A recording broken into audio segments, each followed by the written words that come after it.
Ma passion et mon amour pour le cinéma m'ont amené à produire et réaliser beaucoup de films en Afrique. Et c'est bien naturellement que mes collègues et moi qui partageons la même vision et la même passion avons créé le festival L'Afrique fait son cinéma, qui a pour mission principale de promouvoir le cinéma africain. Pour porter ce festival, évidemment, nous avons créé l'association African Filmmaker Network, qui a pour mission, qui a pour objectif d'aller en Afrique, dans un pays quelconque, de former les enfants de la rue au métier du cinéma, question de les sortir de la rue. Et le film qui en découle, bien évidemment, est diffusé lors du festival. On a créé ce festival parce qu'on avait une vision commune, en fait. C'était de donner un nouveau regard sur l'Afrique, un nouveau regard sur le cinéma africain. Il y a encore quelques années, il y avait vraiment un manque de moyens techniques pour créer des films. Et maintenant, le cinéma africain est en plein essor, notamment grâce à l'industrie du cinéma au Nigeria, à Nollywood, et également la série sénégalaise.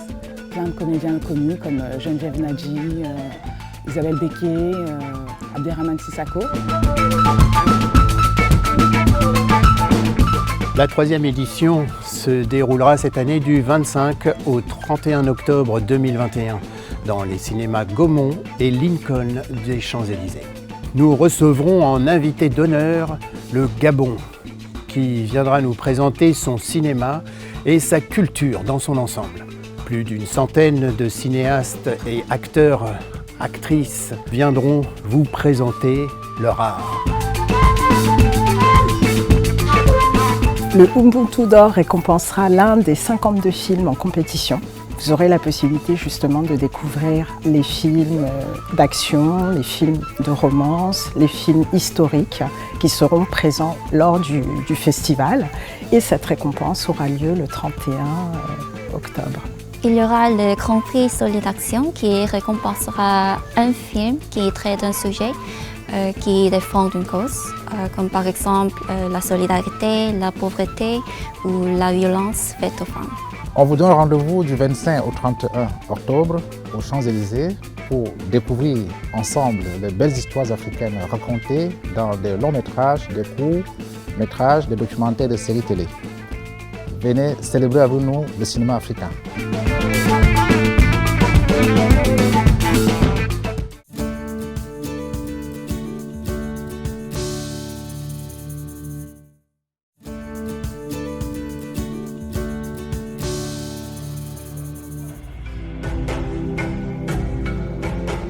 Je me suis rendu compte que le cinéma africain était quasiment inexistant.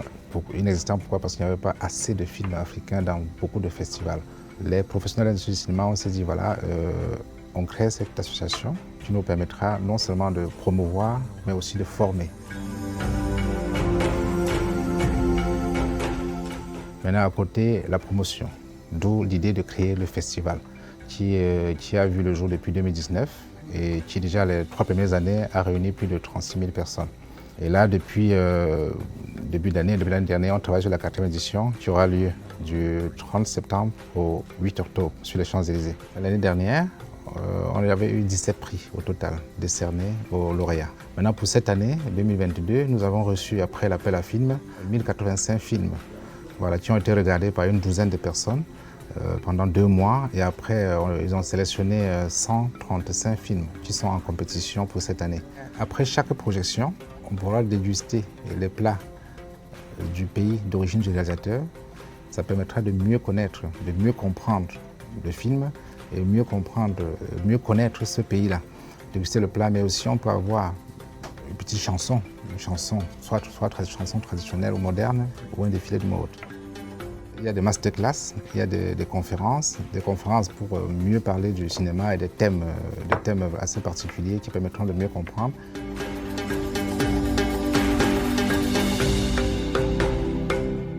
Pour cette année, la nouveauté, c'est que le festival sera non seulement sur les Champs-Élysées, le village du festival sera sur les Champs-Élysées, mais on va se déporter aussi dans la région en partenariat avec certaines mairies d'Île-de-France pour amener le cinéma auprès des gens de la région, des habitants de la région. La grande nouveauté, la très grande nouveauté cette année, c'est ce prix BFM Paris Île-de-France, voilà, qui sera le prix BFM Île-de-France sur la diversité et l'inclusion. Pourquoi ce prix BFM? Parce que nous avons souhaité nous associer à une chaîne qui a une présence régionale pour mieux communiquer, parler du festival et de tous ces films qui seront regardés. On t'enferme pour bordellerie accentuée et en conduire une tentative de meurtre. Le parrain cette année, c'est Jimmy Jean-Louis. Jimmy Jean-Louis qui est haïtien, qui réside à Los Angeles, qui a fait énormément de films. Et je pense qu'il est mieux placé pour parler du cinéma africain. Avoir un festival de cinéma africain à Paris, moi je suis ravi d'être le parrain de ce festival 2022.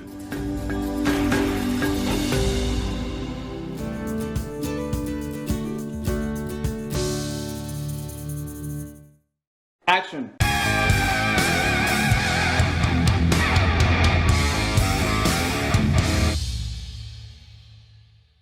African Filmmaker Network Association présente L'Afrique fait son cinéma, le festival international de films africains et afrodescendants de Paris. Alors l'Afrique fait son cinéma, c'est d'abord un festival comme tous les autres, c'est un festival de cinéma africain et afrodescendant. Et la particularité, c'est qu'on a un pays invité qui est déjà le concept du festival, parce qu'il faut que tous les ans, on doit avoir un pays invité, un pays africain de préférence, qui va être mis sous les projecteurs, célébrer sa culture à travers le cinéma. Voilà. Et cette année, c'est le Gabon. L'objectif pour nous, c'est, je pense, la culture qui est souvent le parent pauvre dans certains pays, dans beaucoup de pays africains. Nous, c'est à travers l'Afrique fait son cinéma, on a envie de mettre cette culture africaine en avant. On a envie à travers le cinéma, de faire connaître l'Afrique. Parce que je pense qu'on se plaint souvent, le plus souvent à Paris, les gens qui ne connaissent pas l'Afrique, les gens qui n'aiment pas les Africains, comme on aime si bien le dire, c'est parce qu'ils ne les connaissent pas. Et je pense qu'à travers le cinéma, on va mieux connaître. On met en avant des films qui racontent de belles histoires, qui racontent l'Afrique telle qu'on ne la connaît pas, je pense. Parce que l'habitude, c'est qu'on regarde toujours des images misérabilistes.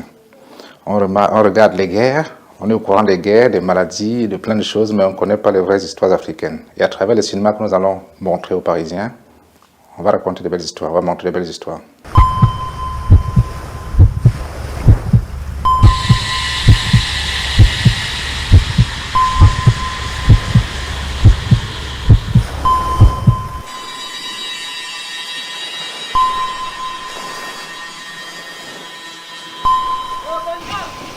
Ouais, j'arrive. Bon, je pense que le cinéma africain a de très très beaux jours, devant lui. Il a beaucoup évolué parce qu'avec la nouvelle technologie, il y a beaucoup de choses qui se font actuellement. Avant, il fallait beaucoup d'argent, beaucoup de millions pour faire un film. Aujourd'hui, avec pas grand chose, on peut fabriquer un très beau film. Alors, la particularité du festival L'Afrique fait son cinéma, c'est le grand prix spécial du jury, Solidartion. C'est-à-dire le prix qui récompense les actions solidaires, qui récompense un film qui défend une cause. Quand je parle de cause, ça peut être la solidarité, ça peut être la pauvreté, ça peut être les violences faites aux femmes. Voilà. Et pour l'année dernière, je vais le préciser, le film qui avait eu ce prix, c'était le film Le cœur des femmes du Gabonais Melchi Obiang. Le concept du prix, c'est qu'on le remet au réalisateur, mais qui à son tour doit le remettre à une personnalité de son pays. Labourer plus de 10 mètres carrés par jour, pendant plus de 5 ans, sur un sol qui te rapporte plus de 600 000 par an. C'est ça ma récompense journalière. 7 pièces de 100 francs. Je ne veux plus survivre, mais je veux vivre. Bon, déjà, je pense que je fais beaucoup d'événements, beaucoup de festivals, et à chaque fois, on me dit, mais vos films africains, là, quand on vient, il n'y a pas de belles choses, on s'ennuie. Alors, je vais vous dire, venez cette année comme les années antérieures. Le cinéma africain a beaucoup évolué, vous allez bien vous amuser, vous allez faire de belles découvertes, vous verrez le meilleur du cinéma africain.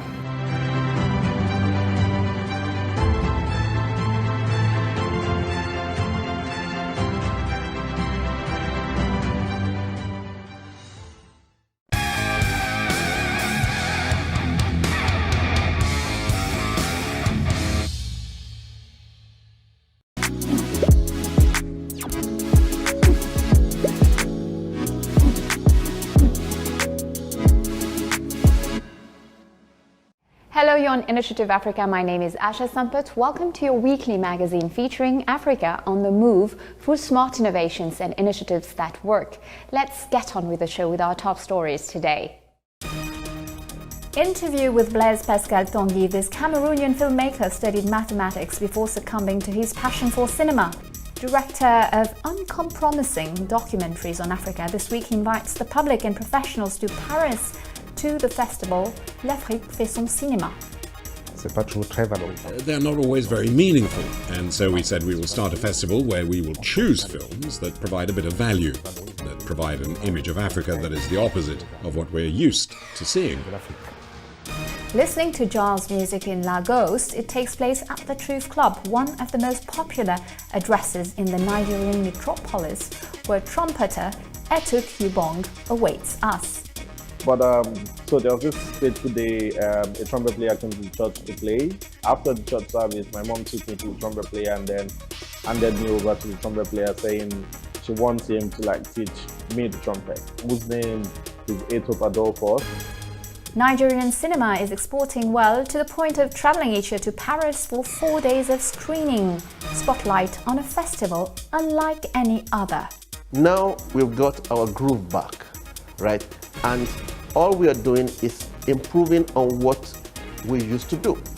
And in terms of essence, it's still going to be the Nigerian story by Nigerians for Nigerians.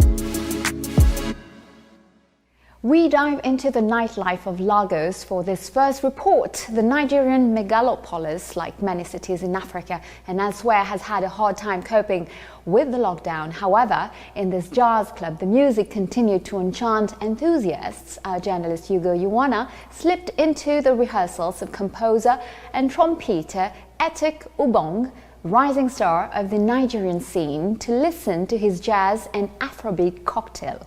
A delight.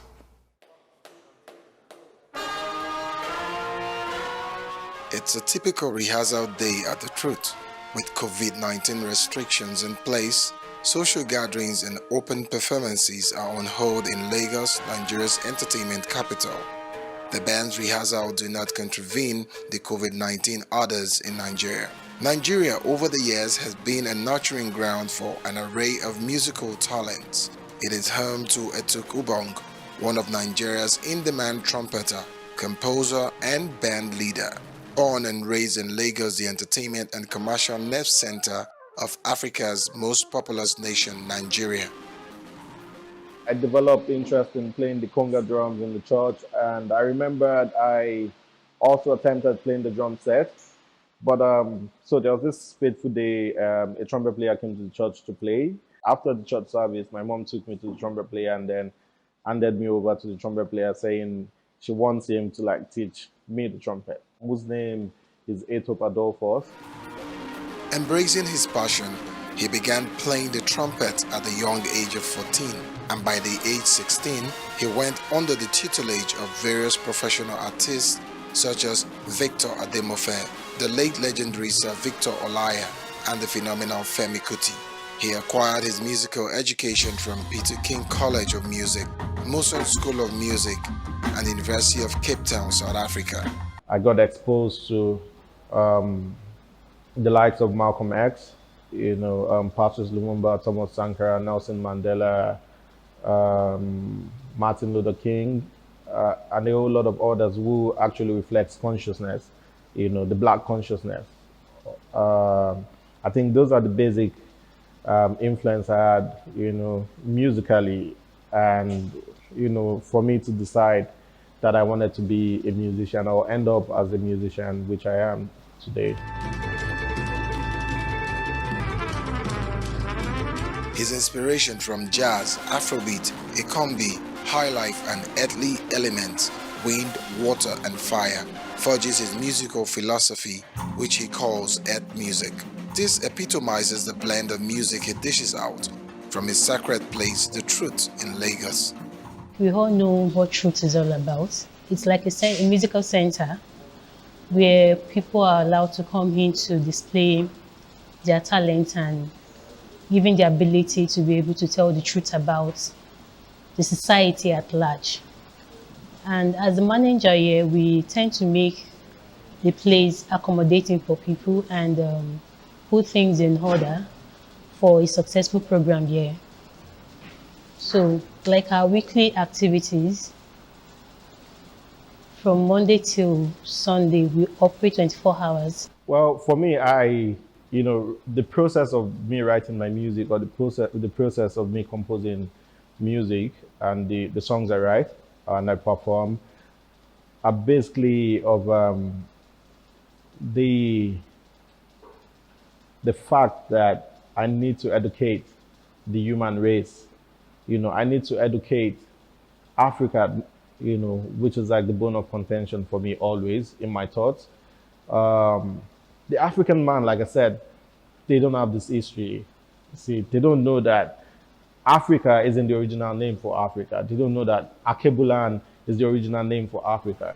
He performs with his enigmatic band, Etuk's Philosophy, whose rhythms and beats unleashes the musical prowess of Etuk. Together with his band, they have forged a bond beyond the stage. His song has a positive message that addresses the ills in the society, as well as appeals to the heart and mind of listeners.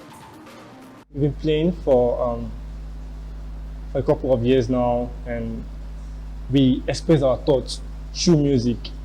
Yeah, and the challenges and the experience of playing for the Etuk's Philosophy is one of the best bands in the world, because it comprises of lots of instruments and instrumentalists. Etuk's music is it talks about life, talks about love, talks about peace, talks about love for humanity, and it brings unity together. We express our emotions through musically. The Truth Club is a buzzing habitat that attracts people of like musical minds, united under the melodious tunes of Etuk Ubang's Earth music. In the next 10 years, the Truth is going to be in all corners of the world, also still carrying the flag and that education of the black, that education of the African man. With 2 albums and an extended play, he has performed on various stages within and outside Africa with over 10,000 ticket sales. His song Black Debtor was number 2 on the Corner playlist on Apple Music Jazz, and his album Africa Today was on the top 10 playlist of BBC 3 Radio. He leads a new generation of jazz music performers and lovers of his rare genre of earth music. As I mentioned earlier, our guest today is a filmmaker, and he's inviting fans and amateurs of the 7th art to the festival L'Afrique fait son cinéma, an event made virtual because of the lockdown, but which remains a deep dive into the cinema of the continent with lots of African films showing. This is the 2nd edition of this event, which aims to help raise awareness about African cinema among Parisians, as Blaise Pascal Tanguy explained to Laurent Soustras and Thierry Schiller. Blaise Pascal Tanguy. Blaise Pascal Tanguy, hello. You are the director, producer and general delegate of L'Afrique fait son cinéma festival. Why is this festival important? Je pense qu'il est très important pour nous. I think this festival is very important for us. In the first place, for us, because we are all filmmakers, and for all other filmmakers across Africa and elsewhere. Because it's not only an African festival, but it's also Afro-descendant, and it's a bit open. Because it's not only African films, we have 2 or 3 films that are not made by Africans. It is important because it will allow us to highlight what we do, to let the world know what we create, what we produce. And we have 2 conferences, one on Europe-Africa co-productions, and we will have a round table that will bring together all the festival organizers in the Ile-de-France region about how we can pool our efforts and work together to have events that are stronger and more significant. You are the promoter of an African scene by Africans, and you say you want to solve the issue of misunderstanding when it comes to the continent. What brought you to this position over the course of your career? It is true that I grew up watching a lot of movies, Hindi movies, Chinese movies, American movies, and in all of these films, we dream. However, unlike our films, African movies that I watch, being in Africa, and even when I go to France, they are not always very marketable. They're not always very meaningful, and so we said we will start a festival where we will choose films that provide a bit of value, that provide an image of Africa that is the opposite of what we're used to seeing.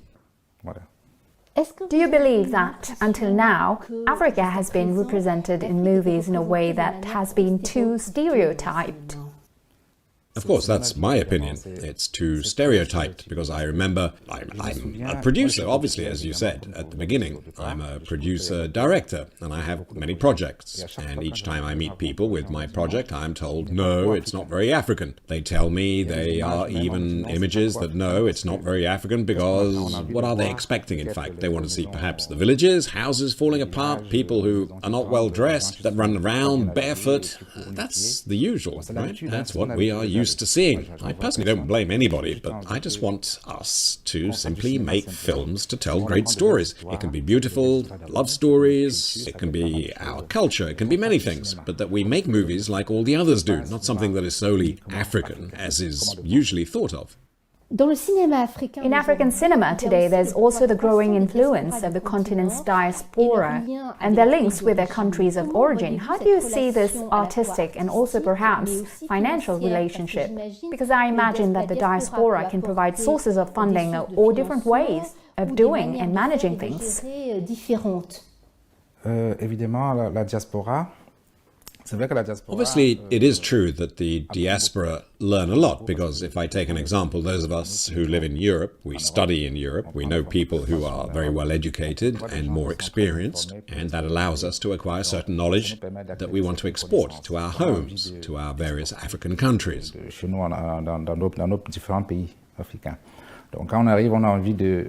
So when we arrive, we also want to educate those who have remained back there, to work with them, but with the experience we have acquired from the outside. So we put more emphasis on the educational aspect, on the leadership aspect, but in addition to that, we also have funding. It's true that we have a bit more work, we perhaps earn a bit more than the filmmakers who remained in Africa. We may have more sources of funding. And we certainly want to look for funding to bring back to make films, except we are faced with this reality that locally we do not yet understand very well what cinema is.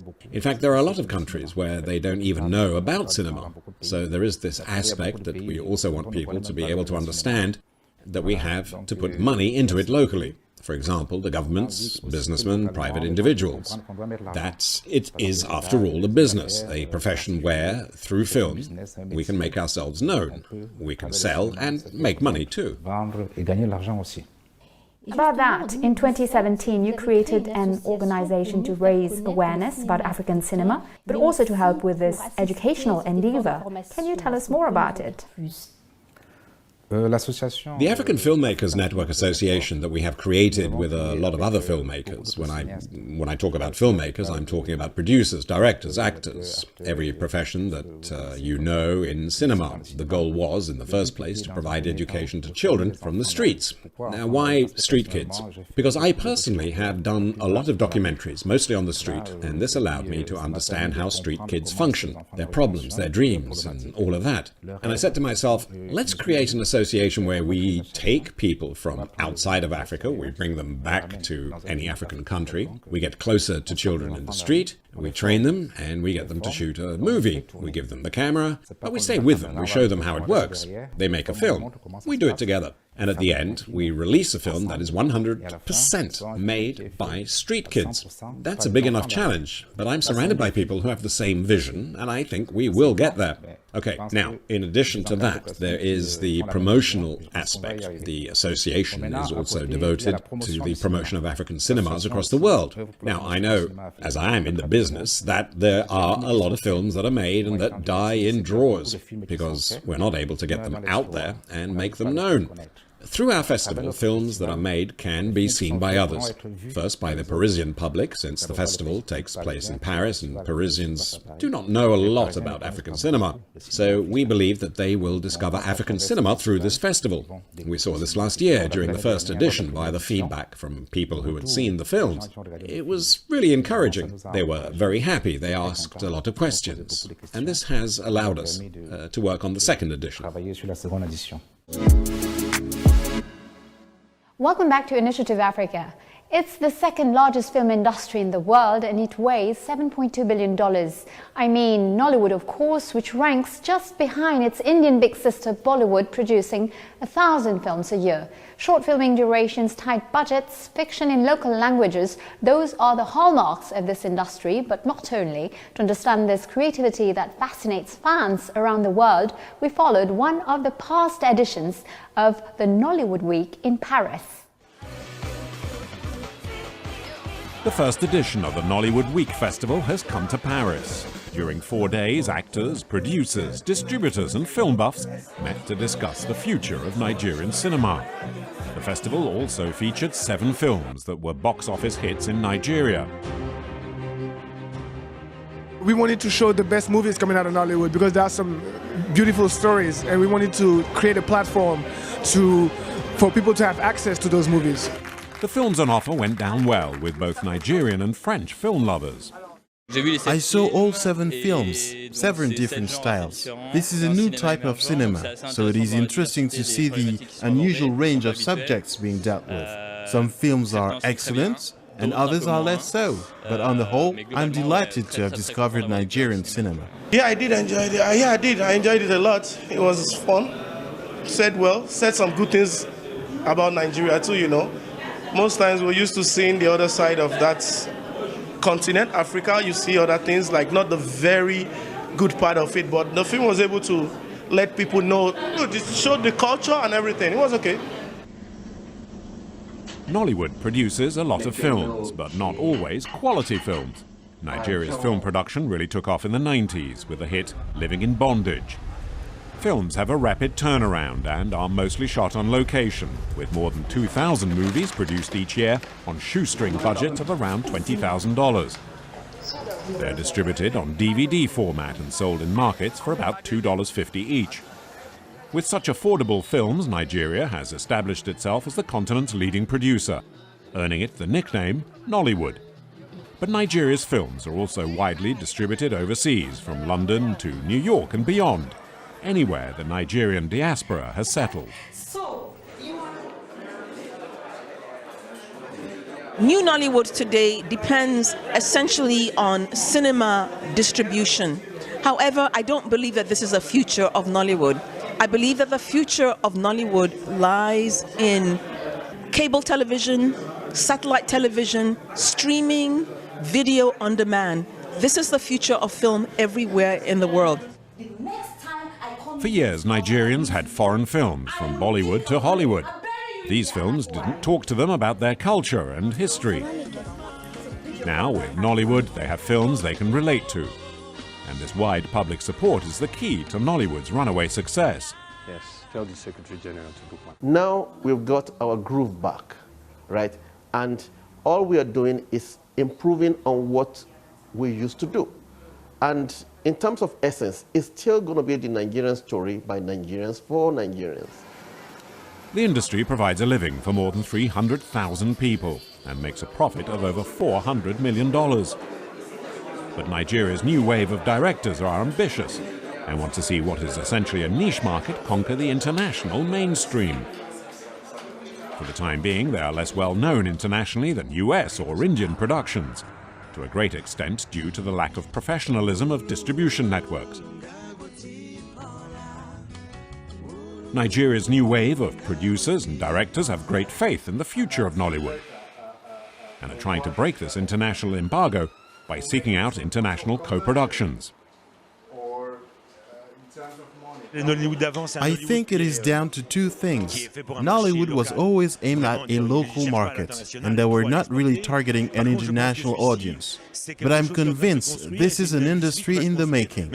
I believe there is a market out there, and not just a niche market. I saw the audience yesterday, a real mixture of people, and all enjoying themselves. That was a universal language. Look, I want my phone back.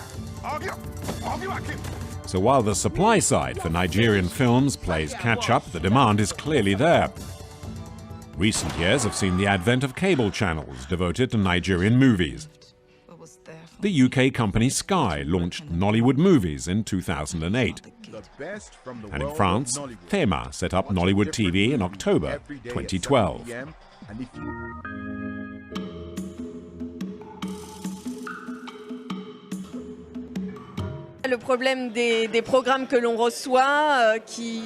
For our programs, we sometimes get half-finished scripts because there are scenes in Yoruba and other dialects. They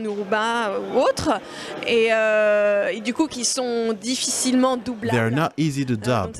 That's the main problem. Then there is the fact that there are no international versions for these films. And we have to put one together. This can mean redoing sound effects and the film score, as well as the dubbing for the actors themselves. Although Nigerian films have often won awards at festivals, including the famous FESPACO, and cable channels are more and more interested in this budding business, the new wave of Nigerian directors has a long road ahead before gaining international recognition. But until then, with its 150 million viewers, Nollywood isn't going to starve. Let's now find out more about Blaise Pascal Tanguy's interview this week. He tells us how he got into filmmaking business in the first place, and also how his mission as a committed filmmaker led him to uncover the trafficking of fake drugs in Africa in his movie A Silent Killer. Take a look. You yourself, Blaise Pascal Tanguy, had initially studied mathematics before you turned to cinema. What was it that got you to do this reversal of sorts?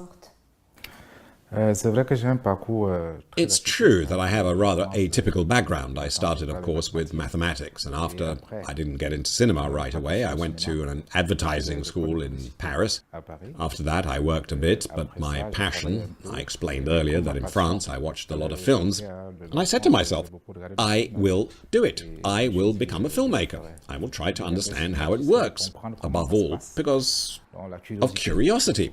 I get into the cinema, I train as a film director, and there you have it. It began. I started in 2004 by creating my own company, and since then I have made many films, and I work on a lot of projects too. Your film, A Silent Killer, about fake medicines, paved the way for the making of socially engaged documentaries. Is this your trademark, denouncing the problems of African society? C'est clair, c'est... Curieusement, tous mes films, it's true.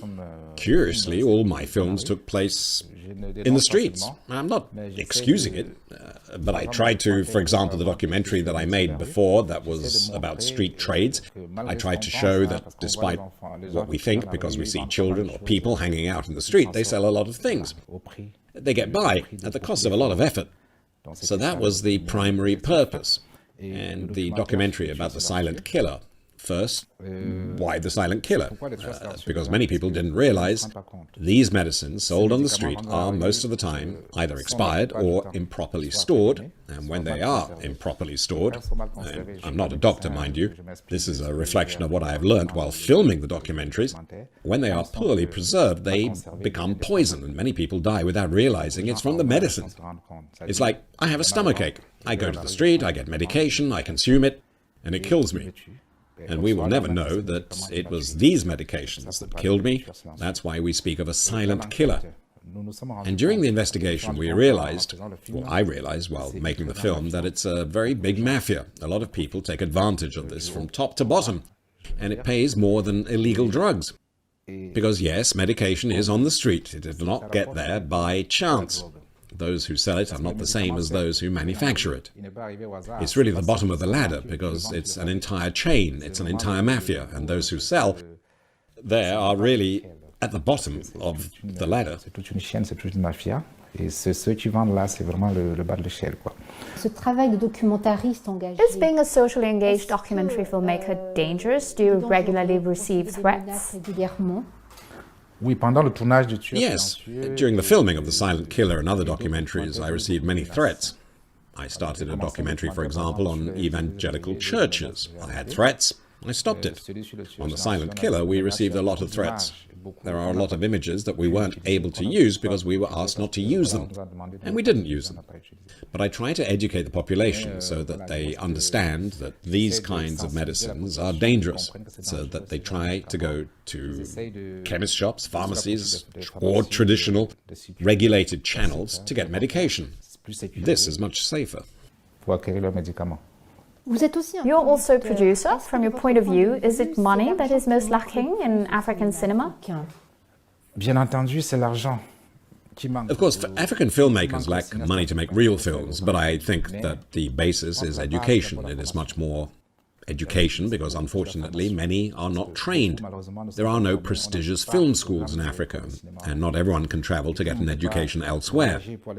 There are a lot of people who start out like that. They want to make films, and then we end up with the result that we have because, as a great American director has said, to make a film, you need a great story. You need a great story, you need a great story. And you have to know how to tell us a great story. You need a very good screenplay. And when it comes to the screenplay, we really have a problem there. We cannot yet write great screenplays. And after the screenplay, we need money. Of course, we need money. Even if we get an education, it takes a lot of money to make a film, because people say, we will manage, we are going to quickly make a film and bring it to the screen. The proof is in the pudding, if you will. We see the outcome. Our films are not exported much. They don't meet international criteria, and therefore are not shown in big movie chains around the world or in big festivals around the world because the quality is just not there. The story is not told well enough. The acting is neglected, hence people refuse our films. So first we need to think about education, and then I think money will follow. I have faith. I believe it. L'argent, je pense que l'argent pourra suivre. J'ai la foi, j'y crois. Finally, you're working on many projects at the moment. Can you tell us more about them? Bon, I'm working a lot on film projects. I'm working on a TV series project, which I have been working on since 2012, actually. It's been 8 years. It's a story of corruption taking place in an imaginary country that will report a bit on all elements of corruption. Là, on travaille dessus. Et à côté, j'ai deux projets de long métrage. We are working on that, and in parallel there are 2 feature film projects, another TV series project as well, and a documentary project on a lady by the name of Françoise Mbango, who is a triple jumper. Elle détient encore aujourd'hui le record du triple saut. Bon, à côté, il y a aussi un projet de film documentaire. And then there is also a documentary film project that brings everything together a little. I had to tour the Central African countries to show a bit of the economic, cultural, social potential of these countries through the documentary, moving away from the prejudices, showing the potential in these countries. And that's it. Well, there is the festival project as well, of course. For me, it's a part of the film projects because it's the festival that allows us, all these projects, to be shown to the public. You were watching Initiative Africa. Well, that's it for today. If you want to catch the show again, tune in on our social media channels and feel free to share, like and comment using the hashtag Initiative Africa TV show. Also, you can find Blaise Pascal Tanguy's interview and the replay of all our previous shows on our new website, africaonair.com. And we're back again next week, same time, same channel with Business Africa, your appointment with the African economy. Until next week, keep safe and thanks for watching. Goodbye.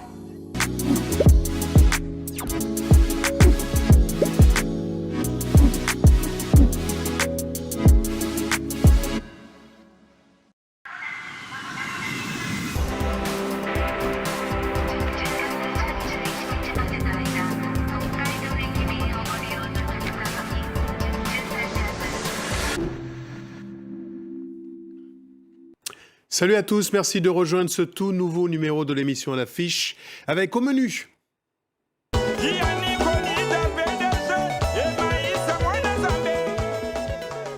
La découverte de l'univers très ambiancé du groupe congolais Extra Musica Nouvel Horizon, à la découverte donc d'un premier album. Qu'est-ce que vous faites? Du cinéma au cœur de la deuxième occurrence du festival L'Afrique fait son cinéma. Nous serons en compagnie de son promoteur, le Camerounais Blaise Pascal Tanguy. J'espère que cette fois-ci...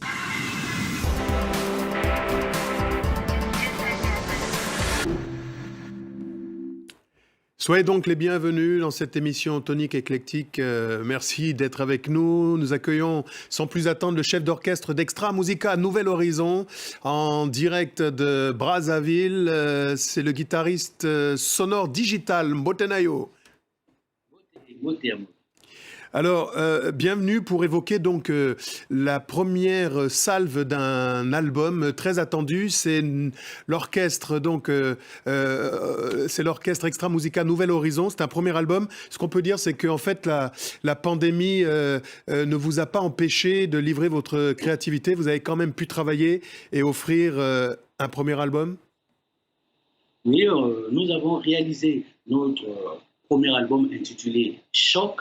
Et nous devions présenter cet album par un grand concert au Palais des Congrès de Brazzaville le 22 mars passé, qui a été reporté par rapport à la pandémie. Et ce qui fait que nous avions, pendant le confinement, resté en ligne avec Together as One. Alors, Together as One, on s'en souvient, merci pour la contribution. C'est donc ce rassemblement, on va dire, historique de près de 200 personnalités artistes du continent africain pour parler à l'unisson d'une seule voix, donc, autour de la solidarité en cette période particulièrement troublée. Alors, pour ceux qui veulent découvrir l'ambiance de cette nouvelle occurrence musicale qui nous vient de Brazzaville, en face de Kinshasa, voici donc Extra Musica Nouvel Horizon, premier extrait. L'humilité et la sagesse des grands. Jean-Denis Kokemba Moranzambe. L'imperturbable Serge Oboa DGSP. Colonel Médard Momengo. Excellence Ahmed Bakayoko. Voici Extra Musica Nouvel Horizon. L'ennui est Wenge, mon colonel. MM Mike Mwanga. Ramatoulaye Diabaté, Papa na Prince Giscard, champion d'Afrique. Ça, c'est sa parole de guerre. Mon ami Kedjavara, 18 avril. Yagimwala Givano. Extra Musica Nouvel Horizon, première cuvée avec de nombreux danseurs. Hein, l'ambiance, ça vous connaît, mais vous pensez aussi à travers les mots. On va en reparler dans quelques instants. Vous avez souhaité satisfaire vos fans. Vous préparez donc autour de cet album une suite. On a déjà découvert un premier single. À quoi peuvent s'attendre ceux qui sont fans de votre musique et qui se demandent mais c'est quoi la suite ? Déjà, je veux dire qu'on a une seule date à retenir, je dis bien une seule date, le 25 septembre, la sortie de notre EP de 4 titres, L'Art de Guerre, Pouvoir, sur toutes les plateformes de téléchargement. Et en attendant, le grand public peut continuer à consommer. Il faut danser comme ça, notre single qui est déjà disponible sur toutes les plateformes de téléchargement, en audio et sur YouTube, en vidéo. Alors, il faut danser comme ça. Dites-nous comment a été accueillie cette première sortie d'Extra Musica. On sait qu'il y a Extra Musica, une autre version avec Roga Roga. Comment est-ce que sur le terrain a été accueillie votre première sortie en tant qu'orchestrateur d'une marque déposée qui est donc Extra Musica Nouvel Horizon désormais? En tout cas, on a été bien accueillis par le public. En tout cas, tout le monde était vraiment d'accord. Et on continue. Et aujourd'hui, on annonce la sortie de notre EP le 25 septembre sur toutes les plateformes de téléchargement. Alors, pour cet avant-goût, il y a un autre extrait qui est donc disponible sur les réseaux sociaux. Je propose d'en découvrir un florilège maintenant. Extrait donc de la manière dont il faut danser. Regardez.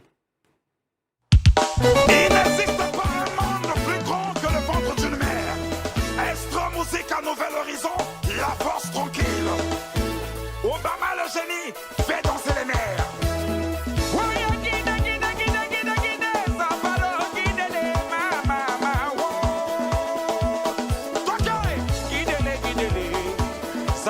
Guidez-les,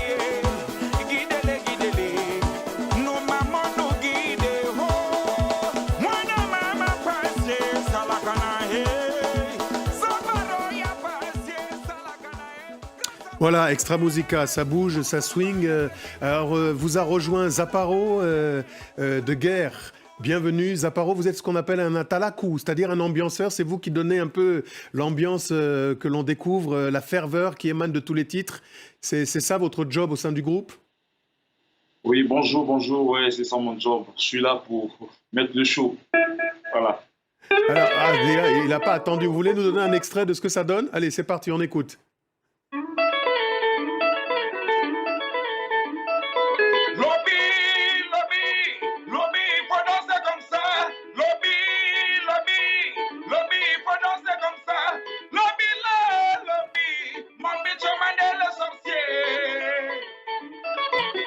Écoutez-moi ça. Lobby, il faut danser comme ça. Lobby, mon bicho mandé les sorciers. Aïe, yo, mami. Digital et sonore, ça parle de guerre, on va faire le show. Ça rigole pas, en tout cas c'est l'ambiance, c'est la ferveur. Merci beaucoup à tous les deux, merci à tout l'orchestre Extra Musica, bonne chance pour la suite. Malgré cette pandémie et ce confinement, soyez prudents. À travers vous, on adresse des messages de solidarité à toute la collectivité artistique qui peine à vivre de son art. Merci d'avoir été des nôtres. On tourne à présent une page en couleur et en cinéma, du côté donc du 7e art africain, en compagnie d'un nouvel invité, c'est Blaise Pascal Tanguy, les cinéastes et donc promoteur du festival L'Afrique fait son cinéma. Está arrestando. Yo no maté a Victoria Cambé. Je sais qu'il a tué cette femme. Qui es-tu? Je sais qu'il a volé l'argent. Qui es-tu? C'est toi qui as créé le fichier pour Victoria Camé? Je savais que vous cherchiez, alors j'ai fait comme si c'était moi. Je le sens dans mes tripes. Mais qui êtes-vous? Enfin, ce charisme est enseignant.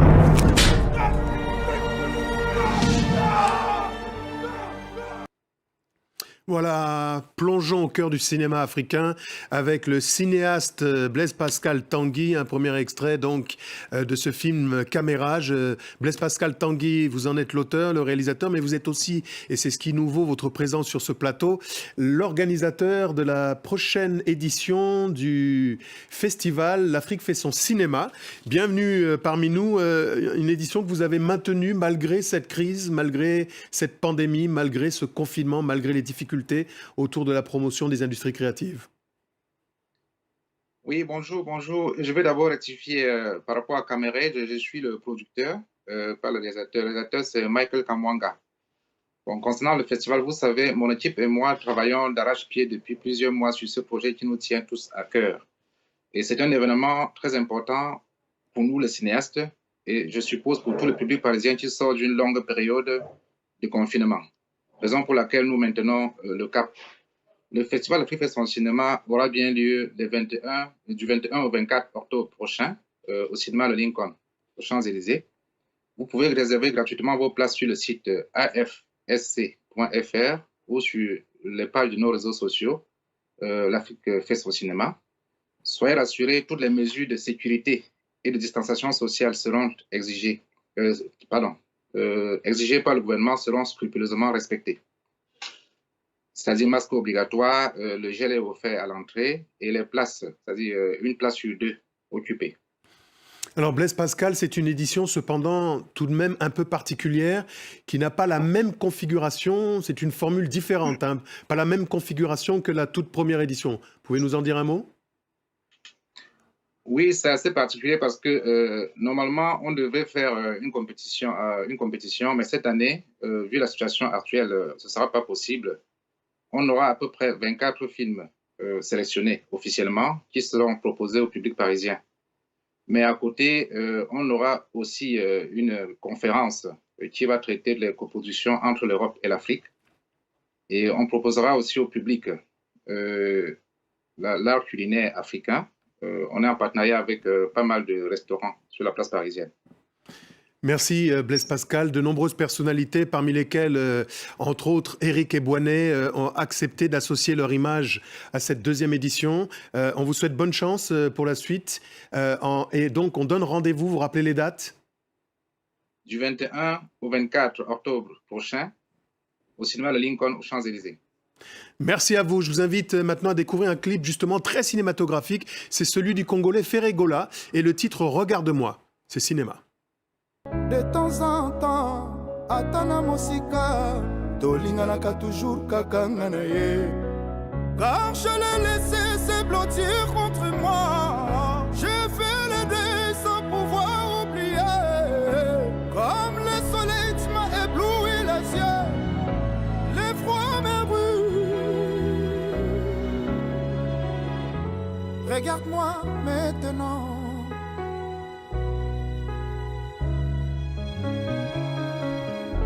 Regarde-moi maintenant. C'est la fin de cette émission. Merci à toutes, à tous de l'avoir suivi. N'oubliez pas que vous pouvez la retrouver sur france24.com ainsi que sur tous les réseaux sociaux. On se quitte avec des images de Gorillaz, le groupe animé de Damon Albarn qui vient de mettre en ligne un nouveau single avec Robert Smith, le chanteur du groupe mythique The Cure.